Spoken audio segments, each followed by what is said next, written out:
Welcome to Detroit in Black and White. This is a Saturday edition. I'm Adolph Mongo. I'm back today. Joining us is Allan Lengel, co-founder of Deadline Detroit. Worked for the Detroit News, the Washington Post, and the Eagle American. Good How you doing, Allan? Good morning. morning. Good morning, everyone. And we get a shout out to Robert Jackson, who was the advisor of the Eagle American. You look probably look at his long career in journalism. He probably produced a lot of journalists. Yeah, When I wouldn't work for a newspaper if it wasn't for him. You yeah, know. absolutely. He was great. He taught me really the foundation of journalism. I mean, after that, I took classes in college, but he really taught us a lot. He was great. He taught me. I wrote an article. I can't think of. I should remember the name of the student body president, Joel somebody, Joel Kaufman. I think. I'm not sure if that's a person. But anyway, I wrote an article. He was some kind of radical. So I don't. And I told him to shut up and sit down and all that and Mr. Jackson loved the article. Said, yeah, That's usually we don't get students criticizing other students. I say they all fair game. And last but not least, uh, Vanessa Moss, Vanessa Moss, attorney Vanessa Moss. I, I don't know how long I'm just going to keep saying attorney Vanessa Moss, but today it is. Good morning. Good morning. Good morning, Alan. Good morning, Adolph. Good morning, Lady T. Listen, you know what we got. What we want you guys to do. You are watching the greatest show on these YouTube streets. So what we would like for you to do is like, subscribe, and share. To subscribe is free. You can catch us on all social media platforms. You can join us in the comment section, or you can decide that you want to come on into the room like Miss Sheila did last night. You can use that link that's right up there in the corner. Take your phone, put the camera on the phone, and come on into the room. Good morning, Detroit Black and White viewers, family. Good morning. Okay. Um, I hate to be the one that say I told you so.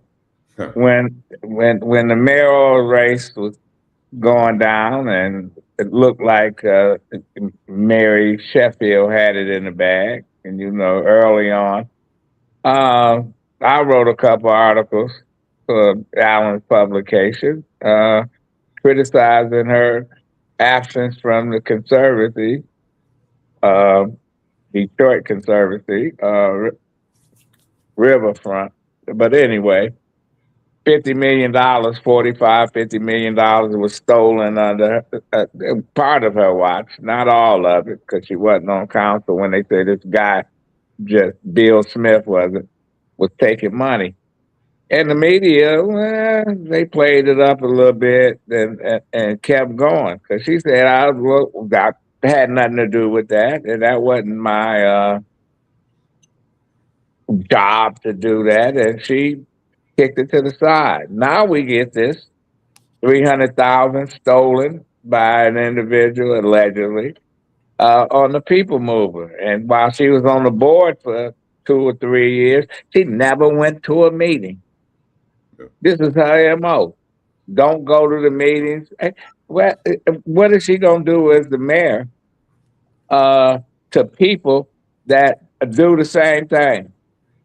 You can't, you can't bring judgment on folks that work for you if you don't do the right thing. Now, is this a Allen?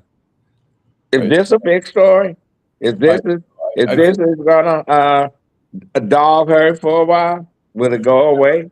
I think it's gonna. I don't think it's gonna dog her for a long time. But I think the Detroit News wrote a story saying that she was on during the time this guy basically embezzled. He worked out he worked out like over $300,000 in contracts for non-existent work for IT He work. stole. This guy arranged it. He worked for the People Mover. He arranged these contracts that were totally bogus, and he got a kickback from that $300,000.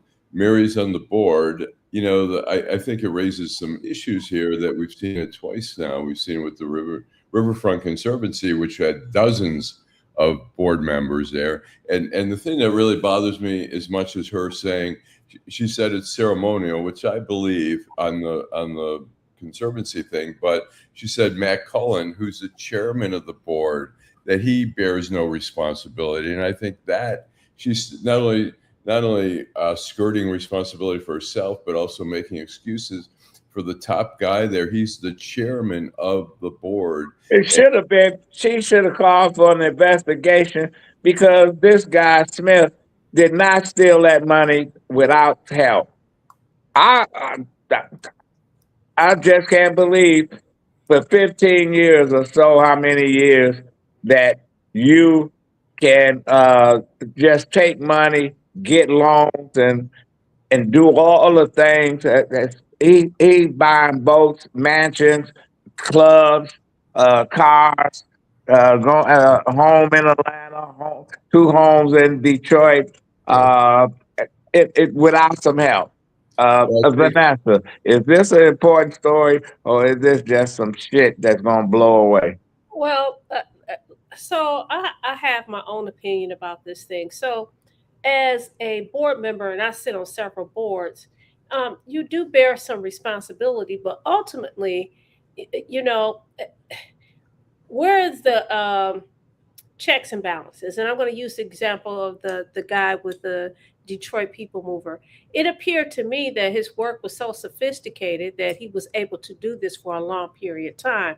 I know that there has to be a budget, a report on the budget, how much has been spent, how much is coming in, those kind of things. And usually when you have a meeting, what happens is, you know, you have minutes, the minutes go out, you have the treasury report, you have the budget, etc. And if you have any questions, then you ask those questions. Now, I'm going to get to your question. These things happened when she was on Detroit City Council. Serving as mayor is two different things. So the question really becomes, is your history indicative of what you're going to do moving forward, or is it indicative of what you're likely to do? When you talked about the Detroit Conservancy, as Allan indicated, was a whole lot of people that sat on that board. And I believe that when the mayor says, hey, listen, they just put my name on there with Sarah. But she put her 12 years when she was running for office. He said 12 years of experience. But this is the thing, though, Adolph. She is the mayor, but we had a mayor before her. She's just been the mayor for 6 months. Why is it that people are now piling on her? And you didn't have anything to say about the previous mayor because that's what people do. This happened when this happened on his watch, to be honest with you. Well. This happened on his watch. When you talk but about it don't make it. It won't make it better because she is now the mayor. You can't. I don't care. I don't care. It's on her watch now. You asked me, is it a non-story? Yes. It was on the media, as far as I'm concerned, because they chose to give the previous mayor, in my estimation, I'm not picking on you, Allan, in my estimation, because he was the savior of the city of Detroit, he did all these wonderful things. A lot of things, you may have had a blurb in the paper about what was going on, but it was like a one-day story. Okay. Let me ask you this: I'm not giving her the same kind of grace and consideration. Let me. But she's the mayor. But let me ask you this: now, when this dirt shit come up, and you could make the same argument that it was under his watch, but she voted for it, even though she had connections. And if she was smart, she would call for an outside investigation of the tainted dirt. Now, that's how you do that. What? I said there is an FBI investigation now, but she didn't call for it. But who's investigating? The FBI. Well, the FBI is investigating the whole thing. I don't know if they're investigating her. But I would call for the FBI. I would call for another agency, somebody to come in and that that and say, okay, she she shouldn't have voted. Duggan was all behind it, etc. Otherwise we go we gonna get you saying or and people saying, not just you. Uh, she wasn't the mayor then, but she did vote for the contract. Now that's going to come up. What about other stuff that's going to come up? And they find she had a little hand in it, and the mayor knew about it, the previous mayor. But what are we going to say? That's Duggan. So everything that comes up, we gonna point to Duggan, but he ain't the mayor. Yeah, he's not the mayor. But what I am saying is this: is it? My question is: Are you asked me? Is this a one-day story? And my question is goes back out there to the media. Is it a one-day story? Is it? Is it going to be a one-day story? Yeah. That's the media as to whether or not they're going to treat it as a one-day story. And I also say that if it's not, why isn't she being given the same grace that Okay, well that's a fair question, Allan. You're a journalist, so I'll go say, ahead. as a member of the media, I can say this story's not going to have a lot of legs. I mean, it's not. I mean, one of the reasons the Conservancy story had some legs was because it was election year, and it was being brought up by other candidates like Todd Perkins and other people were raising it as an issue. Since it's not an election year, and she's a board member. I think it's going to have Well, right. scandal. It's not going to be a full-blown scandal. The dirt thing potentially is a full-blown scandal, depending on what comes out of that. But I think Duggan and her bear some responsibility for the soil. I mean, Duggan was hailing this guy for his work and for his business acumen. And she was dating the guy, and I don't care what the city says, the legal department says, it is a conflict of interest. If you're dating a contractor and you're approving millions of dollars to that contractor, that is a clear conflict of interest. You shouldn't have to go and ask somebody, and they gave her a bullshit answer to that, saying it was okay, which is just total nonsense. It's not okay to the voters, to the citizens of the city. Well, and it's not, and we probably if people did an investigation into Duggan 12 years as mayor, probably find a lot of things. Duggan got a pass on the schools, and now the schools is a national disgrace across the U.S. It's the worst school district in America. It went from 200,000 plus students to less than 40,000, and it's still you can't even educate those 40,000 students. And we keep patting our superintendent Vidi on the back. He's making almost $500,000 a year. He's been trying to get out of there for the last 3 or 4 years. He was a candidate for openings in Houston and other places, and didn't make the final cuts. But how do we just sit back?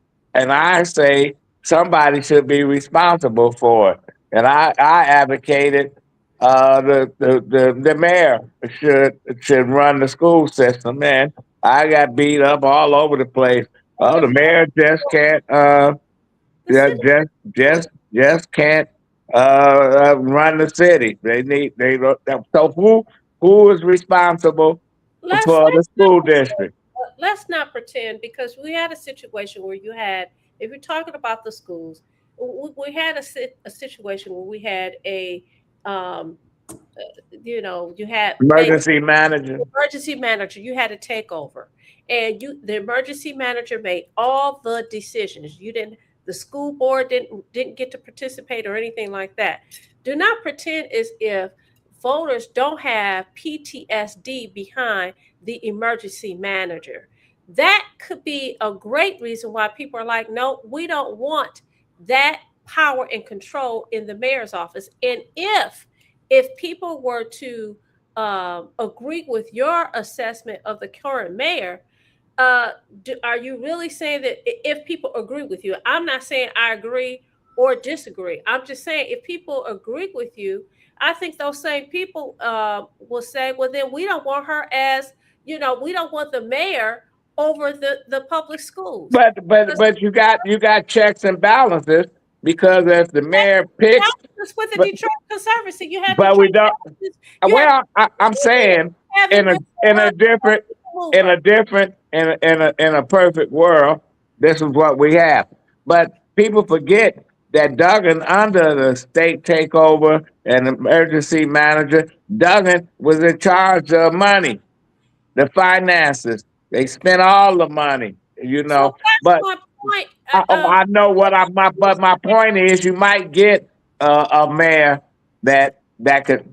Somebody they gotta answer to somebody, because the board don't answer to anybody, and the superintendent damn well don't answer to anybody. When he sent his kids to another school district, and nobody says one damn word. Well, Adolph and Allan, what I'm saying to you is this: if people agree with you about your assessment of the current mayor, how is it that you can ask for those same people to say, let her have that power and control? You sat up here and you criticized her for not showing up. Well, right. Well, they're supposed to.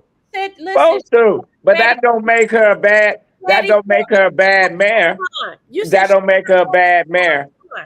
That don't make her a bad mayor. Allan just talked about how there was your argument is flawed, Vanessa, because if a judge,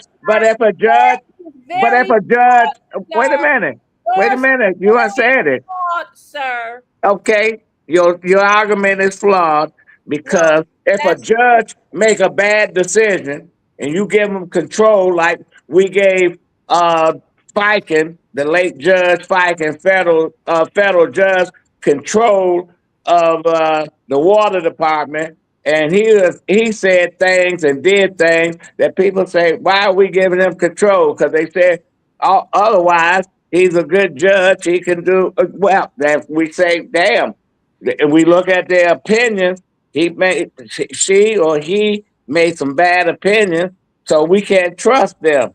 No, she decided to blow off a meeting as president of the city council, and she said it wasn't that important. But as a mayor, I'm important. We need to take a break.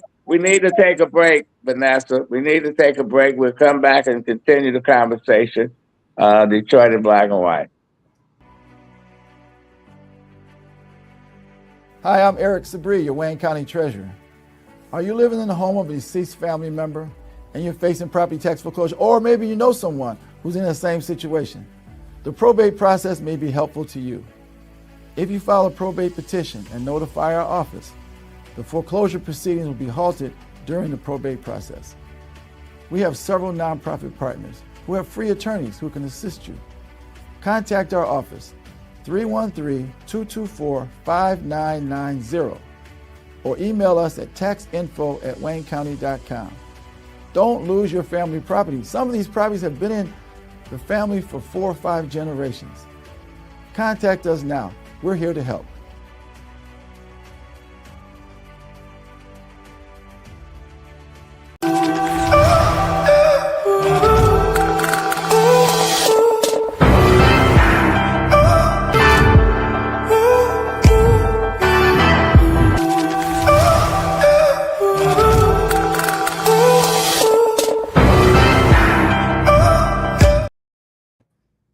Welcome back to Detroit in Black and White. I'm Adolph Mongo, Allan Lengel, and Vanessa Moss. Vanessa, before we go on to the another topic, why don't you read some of the comments from our viewers? going to go through the comments. Good morning, Karen Winston. Good morning, Stephanie Jackson, Terry McCrimmon, Mr. 1213, Lessons Moore, Miss Suzuki, Timothy Squire Bay. Karen Winston says, put me on the board too. I can do nothing like the best of them, with a laughing emoji. Miss Suzuki, she compliments me on my earrings. Thank you. Lessons Moore says, Mayor Sheffield is not necessarily clean in these issues, but Duggan is prominently responsible for these crimes against Detroiters. Mr. 1213 says, the mayor is young and vibrant and can be a positive face of Detroit. She will have to purge the old in her administration, get more of the new, and picked from without. I agree with that. She shouldn't have kept all those folks. Go ahead. Terry says, this is what happens when you are the city council president and you rubber stamp everything the previous mayor asked for, and now you're left holding the bag. This story, Ms. Suzuki says, this story would not have a lot of legs unless she irritates the power brokers. Stephanie Jackson says, a law degree is not required to know it was a conflict. Timothy Squire Bay says, but it is what it is. All this happened on Duggan Watch. She is only watch blame everybody. Duggan gave his girlfriend a contract. Michelle, all board members are responsible. Even the members that resign once the shit hit the fan. Mr. 40 Scratch, good morning. Mr. 40 Scratch says, yeah, the fake news is going to get them. Look how they've been treating Trump. Third option says Adolph is just looking to stir up muck. The problem in Detroit has always been the political operations behind the scenes that have ulterior motives that represent opposing sides and invest and interest. I'm sorry. Stephanie says, I'm sure this type of dealings have occurred for years. We also have. Yeah, but I can take it with when Mayor Young and his girlfriend, Barbara Parker, was in charge of food distribution in the city, giving it to organizations, and they let it spoil. You don't remember that, do you, Allan? Yep. Yeah, $200,000, $300,000 worth of food. I mean, just spoiled in a warehouse, and it was a story. But you know, Coleman Young dealt with it head on and kept going because he didn't get rid of her from her position, and everybody knew that they was hanging out together. So yeah, we had Duggan get his girlfriend $400,000 contract.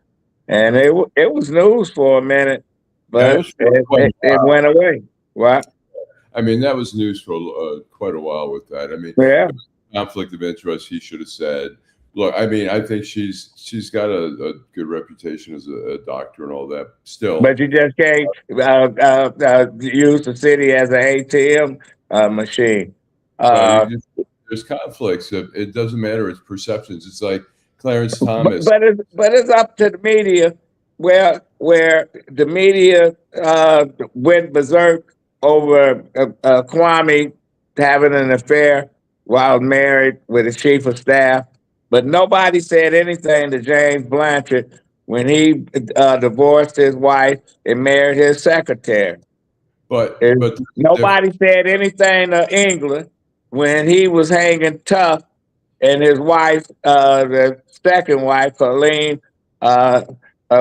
she was a state senator. She ran on a ticket with Bill Lucas. He divorced her and married a woman who had triplets. And they didn't say when the woman that had triplets left and took her babies back to Texas, nobody wrote about it. They just let it keep going. So, hey, it's the media decide what they want to do. You the media, Allan, go ahead. There's a distinction there. I mean, Kwame's affair ended up becoming part of a legal proceeding where Christine Beattie and him were both committed perjury. So it's not a news story if a mayor or a married governor is sneaking around with somebody that's not his wife. Well, we Well, look at what happened in South Carolina with Mark Sanford sneaking over to South America to see his woman. yeah, I'll say this: when Blanchard, when he was getting a divorce, the rumor was that he was having an affair with the woman that he eventually married. They sent us out. I was working in the Detroit News Lansing Bureau. Blanchard was doing a press conference and a reopening of a street near the Capitol, and all the press showed up. I went with George Weeks, who was our political columnist, and what happened was he says, welcome. We were finally opening the street, and then he said, I know you're all not here for that, for the street opening. Go ahead, ask questions. So nobody wanted to ask him, but the guy from the Flint Journal says, Governor, is your wife, Paula Blanchard, still going to have police protection? And I'm like, oh, my God. So then Tim Jones from the Detroit Free Press said, Governor, there's rumors that you're having an affair. And he said, rumors, rumors, rumors. And I went, Governor, are the rumors true? And he looked at me and said, you tell whatever editor sent you to ask that question. The answer is no. He was lying to us. But we did write about it, but it wasn't criminal. And the average person didn't know. Do you agree or disagree that, if the media, Vanessa, want to keep issues like this going, they keep writing about it? Oh, absolutely. I do agree that if they want it to stay in the forefront, they would keep writing about it. But they don't. They pick and choose which they believe is the hot topic or the hot story, and they go ahead and go with it. And again, I'm not picking on you, Allan. I'm just saying, I don't even know. We're talking about power. We're talking about people in position of power, and you used an example of a judge, making a decision. Has anybody been keeping up with what's going on with consumers' energy? And they're them wanting to sell all these dams for a penny, but on the back end, they're going to make a whole lot of money. And how much impact that is going to have on us in terms of, you're talking about these data centers, how much water they're going to consume, and those kind of things. People don't talk about that. I mean, that's a very interesting story because it impacts every last one of us. And ultimately, the governor decides who's going to sit on that commission in terms of how much money, what the rates are going to be for energy and those kind of things. But nobody really wants to talk about those things because people don't know about it. People don't know about it. But when you mention the governor, that makes me think about now the push that's coming from Lansing to appoint all the university boards instead of them running for election. Yeah. That now that's picking up steam. Allan, should we have the governor pick boards for Wayne, Michigan State, U of M? I have mixed feelings about that. I don't know how well the elections go. Nobody knows who these candidates are in most cases. Occasionally someone rises up out of controversy or whatever. Do we get the best people? I guess, I have mixed feelings about it. Generally you want a democracy where people elect their officials. At the same time, a board member like that, a lot of boards are appointed. And I was going to point out, by the way, the Conservancy board where Mary sat, that she was one of, I think, 44 board members. And most of them were just by name only on that board. But the People Mover only has 6 board members. And so when you miss, it's one thing when you have 44 board members and you miss a lot of meetings. It's another thing when you only have 6 board members and you miss every meeting for 2 years. I also wanted, Les Moore says, Allan doesn't write about nothing what is told allegedly. Les says that I wanted to read, he says that I have a political agenda and that it's, I'm part of the media and I'm anti-Black. And an anti-Black agenda, which is just totally bullshit. You're covering the city of Detroit. The majority of politicians in the city of Detroit are Black. If you want to have your government covered. I mean, we write about, I had somebody once say, all Deadline, this is years ago, all Deadline Detroit writes about is crime in the city. Why don't you write about crime in the suburbs? And I went for the past 2 weeks and looked, and out of 7 stories, 4 were in the suburbs. So people have perceptions, which, I'm not going to tell you Les Moore is wrong for his I'm going to tell you from my perspective, he's 100% wrong, but he's entitled, as Vanessa would say, he's entitled to his opinion. So, well, and somebody wrote that, reason I criticize Mary is because I don't like her daddy. My past history. Listen, they 2 different people. I wouldn't want her daddy be in charge of contracts in the city. I'll tell you that. But whether I like her daddy or not, don't make me want to criticize her more, because that's just bullshit. It's separate, and if they not hooked. They not Siamese twins. I'll tell you that.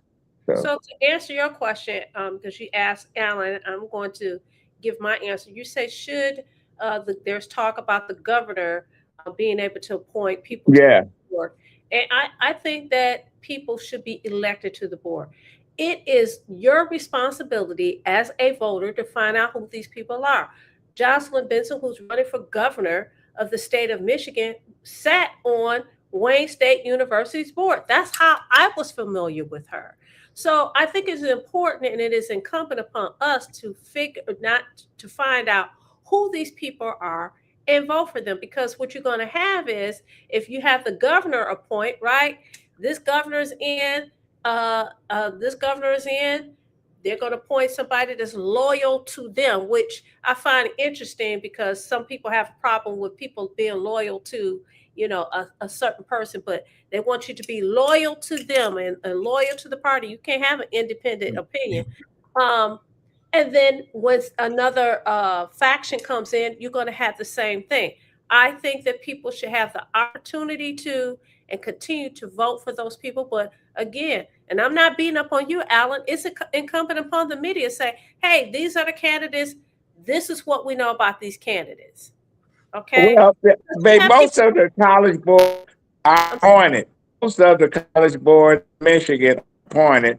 I'm the big 3 are elected statewide. So they just want the big 3 to fall in line with the other colleges like Adrian College, Olivet, Kalamazoo, Western. They get appointed, and we haven't seen any movement saying that's a bad thing.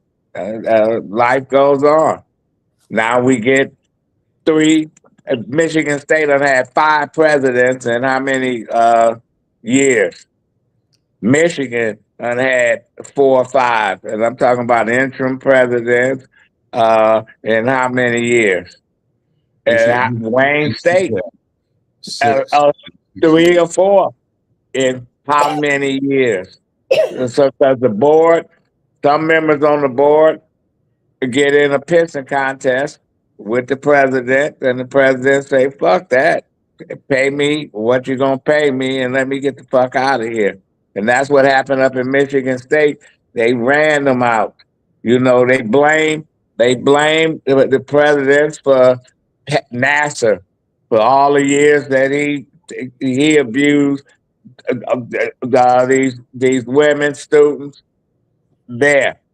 Same up in Michigan. Football players were abused by a physician up there, and the president take the heat, whether he wasn't there or not. Your argument that you don't blame Mary because it wasn't under her watch, but we do blame the college presidents that when a scandal comes and it goes back 10, 15 years, where who falls on the sword? So I'm going to have to correct you, because I know exactly what I said I said one could argue she was sitting. Okay, okay, okay, okay. That's fair enough. Okay. I want to. One of the comments, Mr. Duckett asked, "Could somebody please summarize what the heck is going on with Michigan State University Board?" I think you've articulated. Duela Boyce says, "Would it be difficult to vote for 44 members of one board and have several other boards to vote on as well?" She's just asking. You guys want to answer that? Yeah, well, you know what? You can't have all the shit on the ballot. People say we need to vote for the board. We do vote for a board for Oakland Community College and for Wayne County Community College. They do. Yeah, that's the vote. You know. But go ahead, Al. I want to say M. Duckett says the media was submissive and differential. I think deferential. I think to Duggan that any criticism of Mary seems unfair. I'll tell you this: Deadline Detroit. We had Charlie LaDuff was a columnist for us for 4 years, and I can't tell you how many columns he wrote slamming Duggan. I mean, I got calls from the mayor's office at different times. The mayor tried, really to get Pete Carmanos, who was our investor, to intervene, and Pete said, "I can't do that." So we did try. We have limited resources, and the media, more and more people want the same level of coverage that they had 15, 20 years ago. When I was at the Detroit News, we had everybody covering everything. We had 2 education reporters, we had cop reporters we had court reporters everywhere. We had a big Lansing bureau. The money's not there. So when people complain that there's not enough coverage, they don't want to pay for subscriptions to back that. No, we don't. We had, and then I'll go to you, Vanessa. We had Steve Neveland and Motor City Muckraker. Right. We listen. We done had it. We done had the online newspapers, etc. Deadline has been their last person standing, and you're right. But the JOA, the Joint Operation Agreement, they just gutted the both papers. The executives got rich, and the readership suffered for what the product that they keep putting out. And why pay? Would you pay $1, $2 for a regular newspaper that's what now 5 pages or 6 pages? It shouldn't even be a paper. It's all online.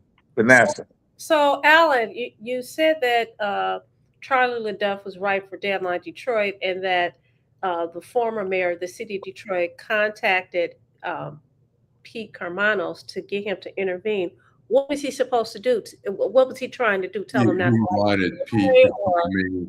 He wanted Pete to call me and tell me to get Charlie lay off him. Yeah, lay him off. And Pete said, I told him I can't do anything. I'm not. And that's how they operate politically in Detroit. Where if they think you hooked up with somebody, they need to they make a call. I remember when I led the demonstrations against the mayor of Taylor and the police department when they arrested several years ago. When they arrested 3 black youth for the murder of a white mother, and everybody was telling the police, "You got the wrong kids. These kids was on their way to college. They sitting up in jail."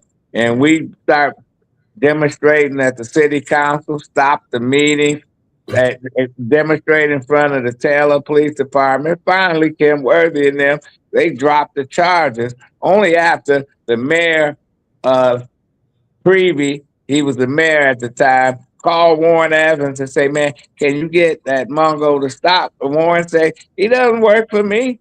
I don't control what he do or don't." And I said, why would they assume Warren Evans could make a phone call and tell me to stop demonstrating or whatever. Even if I would work for him, I would do it on my own time, and he couldn't stop. He could fire me, but that's how the game is played. Somebody was asking about Charlie LaDuff. Is that why he left Deadline Detroit? And the answer is, I mean, he worked for us for 4 years. He got an offer from the Detroit News for more money. And he came to me and said, "Hey, what do you think?" I said, "Hey, go for it." I said, "If you think it's a better deal." Yeah. We're friends. He went to Detroit News. He was doing a lot of the same stuff. He ended up getting fired from there because he made a comment to Dana Nessel. Him and Dana Nessel were going at it, and he made a comment on the Post saying, "See you next Tuesday," which is short for CUNT. And so he got fired for that. And now Charlie has a podcast, and he writes for the Michigan Enjoyer, which I think is supported by Betsy DeVos. So when somebody talks about Charlie being a white liberal, he's not. He's very conservative. He haven't met a Fox host he didn't like. Charlie's my guy, but he is who he is. And people, you can't lump all the media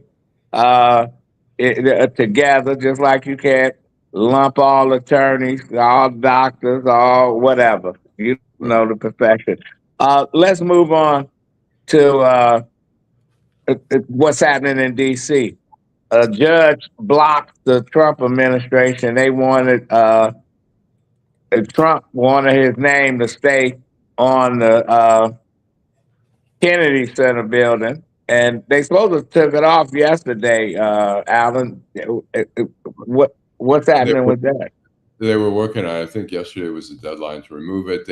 The Trump administration tried to, or the board at the Kennedy Center, which is appointed by the president, they tried to do a last-second intervention legally, and the judge said, "No way, take that down."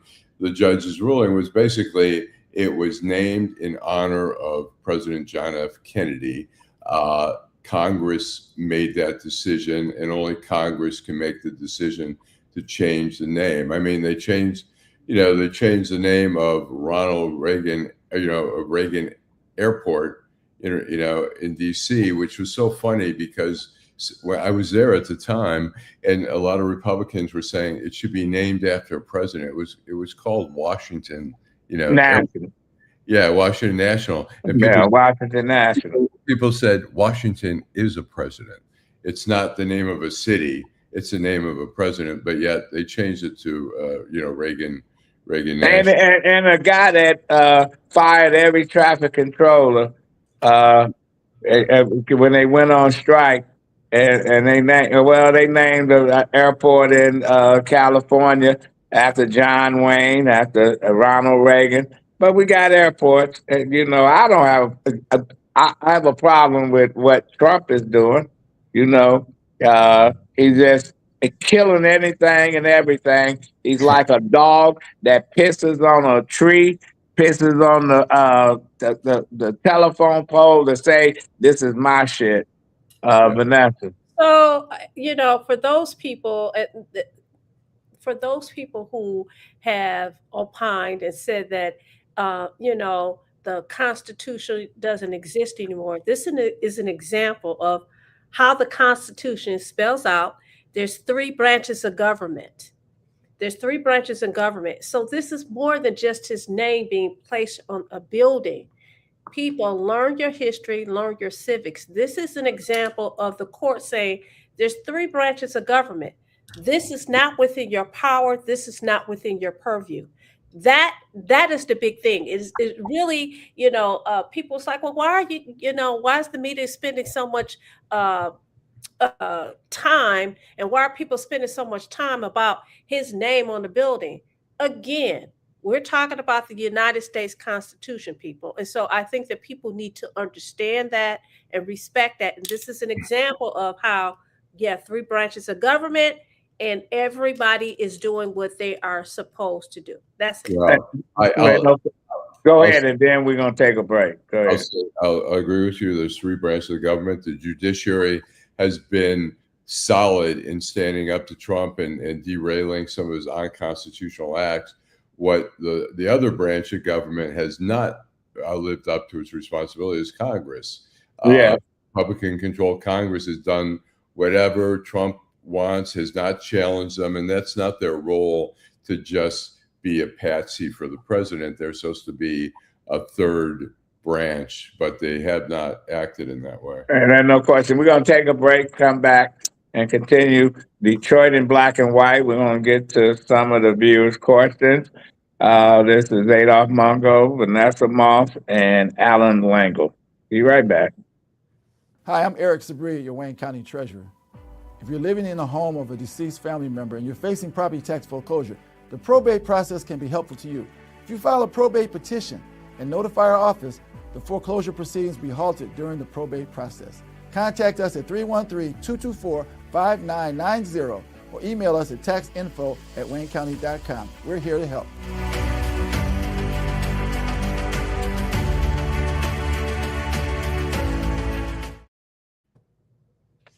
Well, welcome back. Vanessa, why don't you read some more questions? Absolutely. First of all, I want to give a shout out to some new people. I don't remember seeing Terrence Flynn, but good morning, Terrence Flynn. Terrence Flynn actually has made quite a few comments. He says, stop pandering and virtue signaling. He also says Duggan did a great job with a professional handoff. Now go talk about the mess Kwame left. And basically, Terrence also says, let's talk about accountability and holding people accountable for their holding people accountable. You also have less is more. He says, is Kim Worthy, an independent prosecutor, shaking my hand. They also said Bessie DeVos talking about the what is that? The Michigan enjoiner. They can't believe it. Kenneth Reed says they're taking his name off as we speak.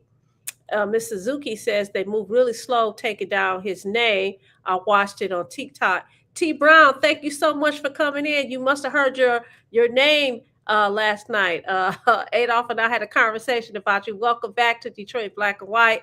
Terry McCrimmon says the emperor has no clothes or a cognitive brain. Jill Sheridan, good morning, Jill. She says, Allan, you are so right. To add insult to injury, then Congress complains about the judiciary when they do their job. Miss Sheila says, he show really?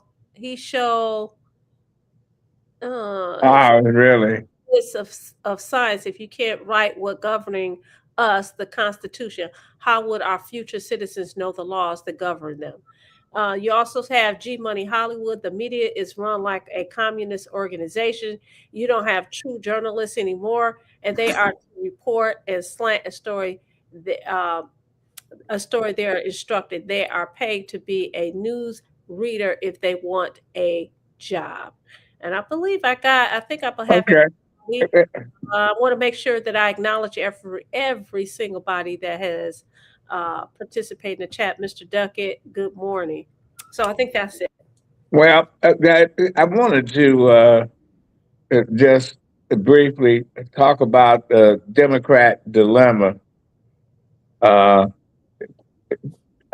past primary election in Maine, where Democrat and want to chase Susan Collins out of office. Oh, yeah. Collins is not a Republican. She can be good and she can be bad as far as I'm concerned. But this Democrat, when he was in the military, I don't even want to say his name. Tattooed Nazi symbols on him, and obviously he was part of some Aryan group. Now he won the nomination, and should Democrats, and they're eager to take over the Senate, give national support. Because I know if I was living in Maine and I'm a Democrat, I'd either not vote for the Senate race or vote for Susan Collins. Allan. I have mixed feelings about Graham Plattner. I have mixed feelings about the guy. I mean, It's too bad. I guess the bottom line is too bad he's such a flawed candidate. He's doing as good a job as he can of spinning bad behavior of the past into, a story of redemption. Do people buy that? I don't know. Well, and people bought it. Black voters bought it when George Wallace asked for forgiveness for all Right. the shit and chaos he caused when he served as governor 3 or 4 times in Alabama. They bought it. We had Hugo Black on the Supreme Court, who was a member of the Ku Klux Klan as a young man. They're saying that I renounce all that. And a president bought it and appointed him to the court. So do you? Vanessa, do you buy that this guy is a changed person and he's going to be a loyal Democrat? Yet he's tattooed with these Nazi symbols on his body. I have mixed feelings with people making people feel that they have to be wedded lock, stock, and barrel. Right. But he wants Democrat support. But he wants national support. So question. So I have a problem with people, like you're asking me if I was living there, am I going to be lock, stock, and barrel wedded to the Democratic Party? I like Allan, believe it or not. I have mixed feelings about this whole situation. I've watched Susan Collins for years, and she's like anybody else as far as I'm concerned. Some things she's done, I agree with, and I don't live there, and I don't have, Michigan don't have all the same exact issues that Maine faces, but she's done some things that's great, and she's done some things that I don't agree with. But isn't that life? So I don't know a candidate that is not flawed. I don't know a person that's not flawed. So do you? Yeah, somebody said Fetterman was and is a piece of work too, right? Because they knew that Fetterman, when he was lieutenant governor, pulled guns on black kids and stuff, and he was a borderline bigot, but we're so national Democrats so eager to flip that seat that they accept warts and all, which every candidate do have warts, and you got to accept the warts and all. Allan, the flip side of it is that Susan Collins. She seems like a very nice person. She does occasionally side against Trump in very extreme cases that are obvious that she should, but her voting record is more than 90% where she votes aligned with Trump.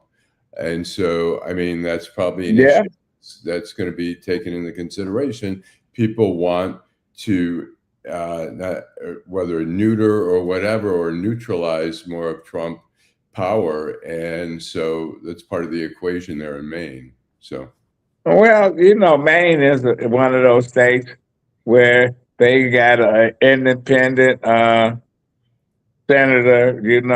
They at times I had independents elected governor, and when I visited Maine several years ago, they had a black woman.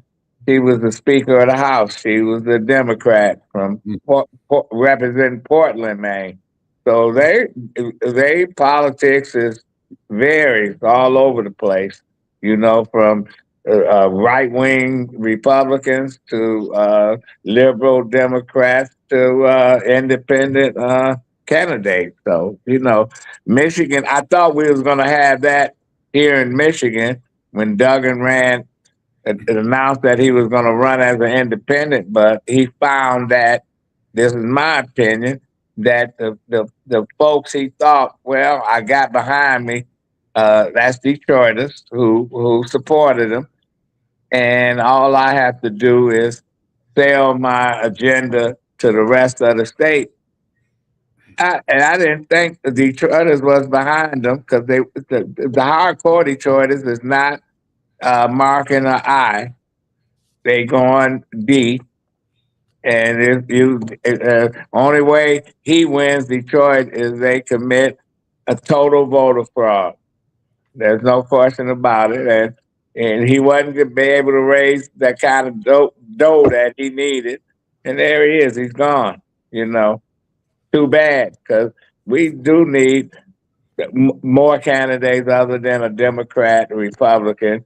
We need to be able to elect an independent, and I'm not talking about wrestlers like Jesse Ventura in Minnesota or Arnold Schwarzenegger come and decide to run to fill out a term of a governor who was impeached, recalled, or whatever.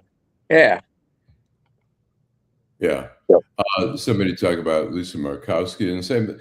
I mean, she had voted against Trump. I think she voted to convict him. I don't understand her. They kicked her out of the Republican Party in Alaska. She mounted a write-in for the Senate and won. So she shouldn't owe Trump shit. Right.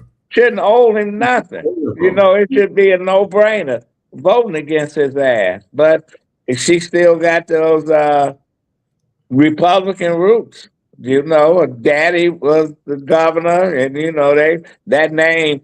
It might be hard to pronounce, but that name is well known in the state of Alaska. So yeah. She said she's afraid of Trump. She says, you know what it takes to go up against Trump.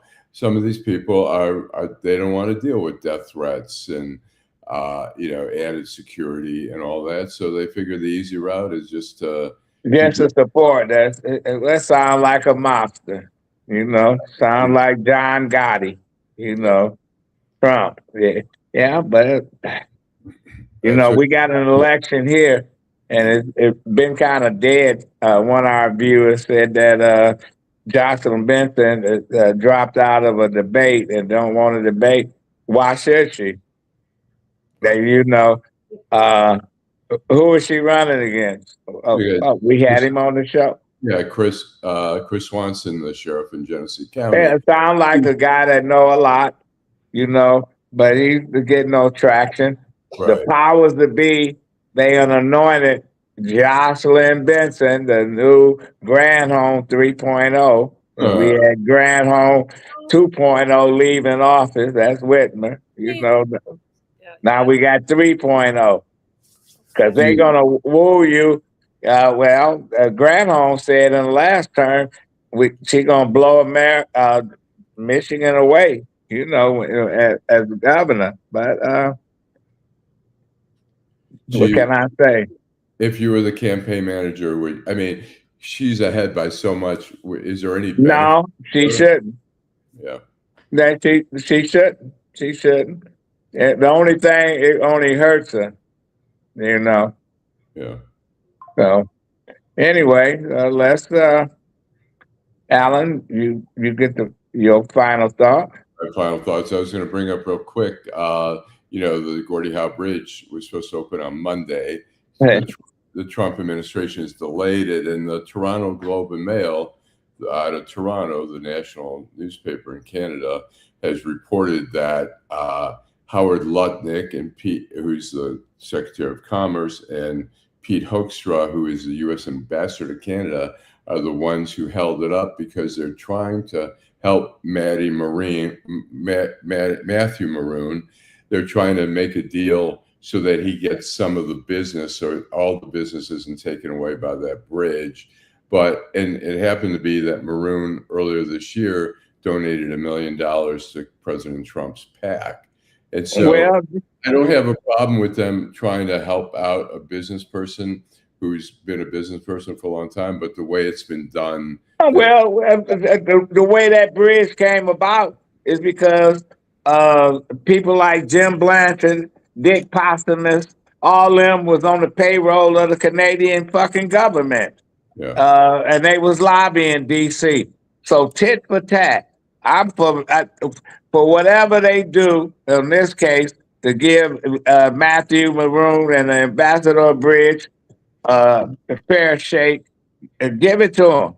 What, you gonna put them out of business when nobody wanted the bridge? And the bridge should have been with the proposed bridge was supposed to be in Grosse Isle, and it wasn't. The people ran it right back to Southwest Detroit. So yeah, and they displaced all these residents. They didn't get jack shit but a couple dollars, while the folks over in Canada was getting 80, 90, $100,000 for their homes. So yeah, fuck the Canadian government. Make them make it even. That's my final thought. Vanessa, you had the last say. Oh, I think I've said something similar to what you said. They, about the bridge and where it was supposed to be built. And those people said, "No, you're not going to bring our property value down. Move it somewhere else." The residents in that area said, "We don't want it," and they did it anyway. So, on both sides, Manny Maroon, whatever, Canada, whatever. So anyway, what I want to say is I was over at Say Detroit Play Education Center earlier this week, and I ran into someone who watches the show, and they are not going to say anything in the chat, but they teach a self-defense class at Hellman Recreation Center for people 60 years old and older at the Hellman Center. That's on every Monday from 10 a.m. to 11:30 a.m. for 8 weeks. They also teach it on every Wednesday from 1 to 2 at the Lasky Recreation Center. So I think that's important. Those are some very nice recreation centers. If you want to learn self-defense, as you get older, if you're not carrying your heat, you may want to be able to, defend yourself. But the other thing I want to say is I want to say thank you to everybody that has joined us every Wednesday, every Friday, and every Saturday morning. We recognize that you could be spending your time doing something else, but you decide to spend your time with us. We thank you so much. We'll be back on Wednesday. Have a wonderful, wonderful weekend. Take care.